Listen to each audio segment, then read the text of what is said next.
Hello. In this video, we're going to use properties of logarithms to write our logarithms expanded as a sum or difference of logs. We are going to express all powers as factors. All right, so our first example, we have log base 2 of 16x. Well, inside our argument there, 16 times x means that we are going to use the product rule. Remember, the product rule is we're going to do log with that same base, so log base 2 of our first plus log base 2 of that second factor. Now we can simplify log base 2 of 16 because 16 is a power of 2. 16 is 2 raised to the 4th. So log base 2 of 16 is going to simplify to 4. Log base 2 of x, however, we can't simplify any further.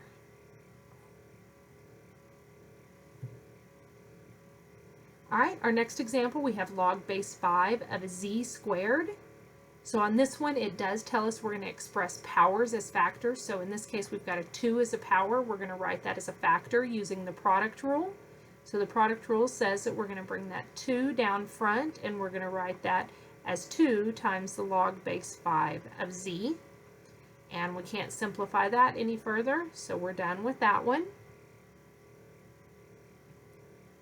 All right, our next one looks a little intimidating, but we're just going to take it piece by piece.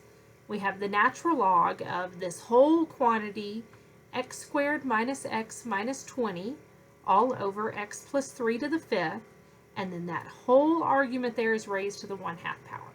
So we're just going to work this piece by piece, and so we can first write our power, our 1/2 out front, as a factor. So let's write this as 1/2 times the natural log of x squared minus x minus 20 over x plus 3 to the 5th.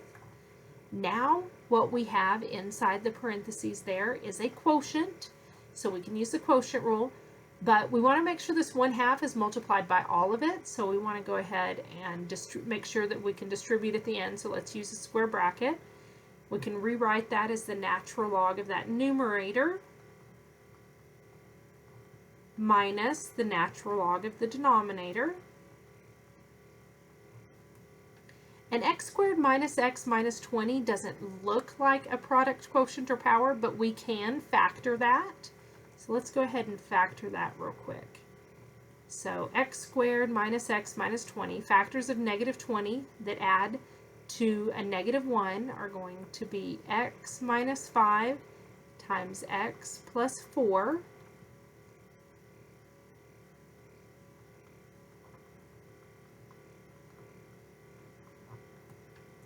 Now, what we have is a product in that first piece, so we're going to get 1/2 times, the product rule is going to be the natural log of the first one, so the natural log of x minus 5, plus the natural log of the second one, natural log of x plus 4, and then on this last piece, we've got that as a power, so we can use the power rule and bring that 5 down and write that as negative 5 times the natural log of x plus 3. The only thing we have left to do is to distribute that 1/2 out front. So we'll get 1/2 times the natural log of x minus 5 plus 1/2 times the natural log of x plus 4 minus 5/2 times the natural log of x plus 3. And that will be as expanded as we can get. Typically in calculus, this is the direction we're going. It's a whole lot easier in calculus to work with something that looks like our answer here than it is to work with something that looks like that starting point. But in algebra, typically we're going the other direction. So let's do a couple of practice examples like that. So here we're going to write these as a single logarithm. So we're going backwards. All right, our first example, we have log base 6 of the square root of x minus log base 6 of x squared. Right, because that minus sign right there, this is going to be a quotient. It's going to be the log base 6 of the fraction. What's listed first, our square root of x, goes on the top.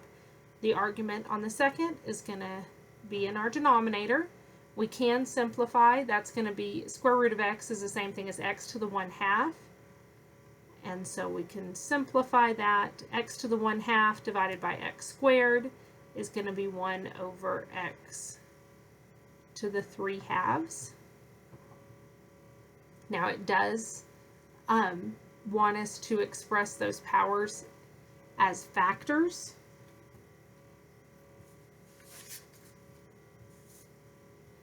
And so we can write this as log base 6 of x to the negative 3/2 and write that power as a factor out front. So negative 3/2 times log base 6 of x.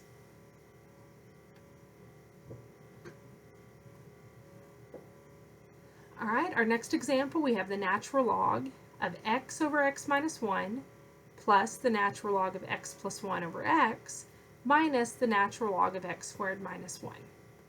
All right, let's go ahead and just work with these first two terms first and combine them, and then we'll worry about that last one. All right, so the natural log plus the natural log is going to be a product rule, so we're going to multiply those two fractions together.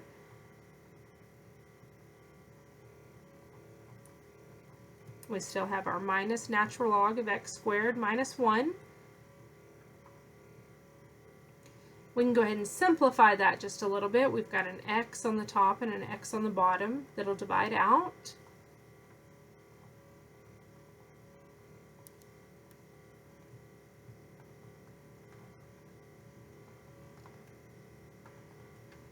And then now we have a natural log minus a natural log, and so we can write that as a quotient. Our numerator is going to be that fraction x plus 1 over x minus 1, and our denominator is going to be x squared minus 1. All right, we want to go ahead and simplify that.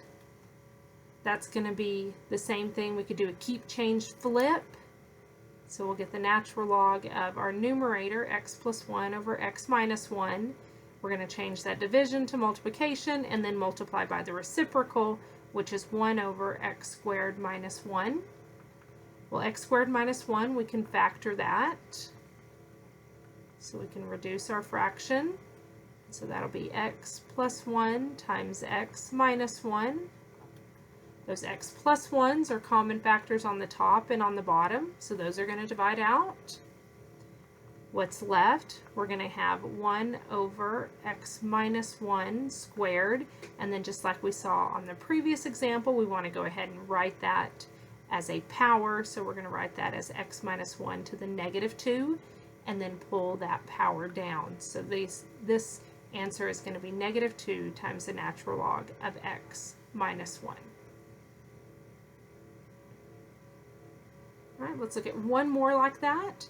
This one we have 8 times the natural log, 8 times log base 2 of the square root of 9x minus 5 minus log base 2 of 7 over x plus log base 2 of 7. So the first thing we need to do is get rid of this 8 out front by pulling it up. And so we'll get log base 2 of that square root raised to the 8th power minus log base 2 of 7 over x plus log base 2 of 7. Now don't be tempted to use the product rule on those last two terms because we do have a negative sign here. And so we can't do anything. It's really best to work left to right when you're combining these. So let's look at those first two terms. It is a minus in between, so that's going to be a quotient. So log base 2 of, we can simplify this. The square root raised to the 8th power. Remember, the square root is the same thing as raising to the 1/2 power. And if we have a power raised to a power, we're going to multiply those exponents.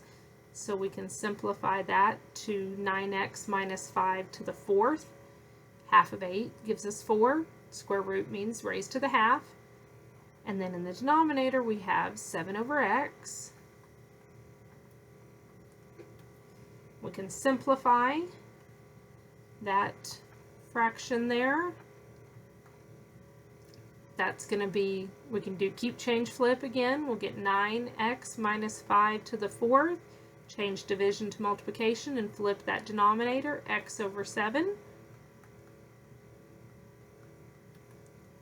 Not a whole lot of simplification going on there. Nothing's going to cancel. So let's go ahead and divide by 7. So this is going to be, I'm going to go ahead and pull that x out and write that x out front. So we're going to get x times 9x minus 5 to the 4th over 7. And then we're going to divide that by 7. So again, keep, change, flip here.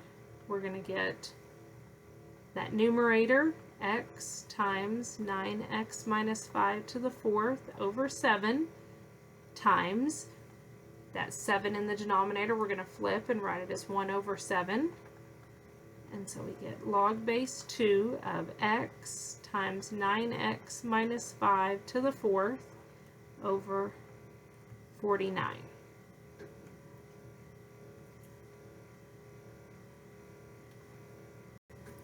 Oh, wait a minute. I made a mistake here. When I wrote this down, for some reason, my plus sign changed to a minus. And so that should be a plus, and a plus, which actually changes this. Instead of dividing by 7, we're going to multiply by 7. And when we do that, we get log base 2. The 7s are going to cancel, and we'll get x times 9x minus 5 to the 4th. All right, I'll see you guys next time.